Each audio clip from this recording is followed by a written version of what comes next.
Hello বন্ধুরা, কি অবস্থা, কেমন আছো? আশা করি অনেক অনেক ভালো আছো। তো আল্লাহ তাআলার রহমতে তোমাদের দোয়ায় আমিও অনেক ভালো আছি। তো আমার হাজব্যান্ড এখানে কি করছে দেখো। আজকে নাকি সে চাপড়ি খাবে না, রুটি খাবে না, তার ভালো লাগছে না রুটি চাপড়ি খাইতে।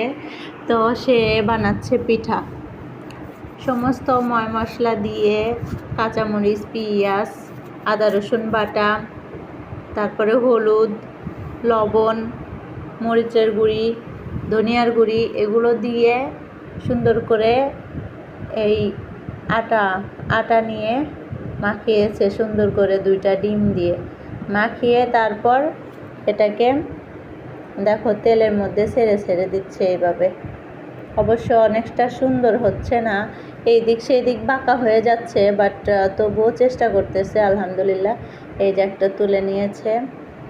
তো এরকম হচ্ছে সবগুলা পিঠা। আর এই দেখো বুদ্ধির সাগর, আমার স্বামী বুদ্ধির নাগর আর সাগর, দেখো 4টা করে দিয়ে দিচ্ছে, মানে তাড়াতাড়ি হওয়ার জন্য 4টা করে দিয়ে দিচ্ছে।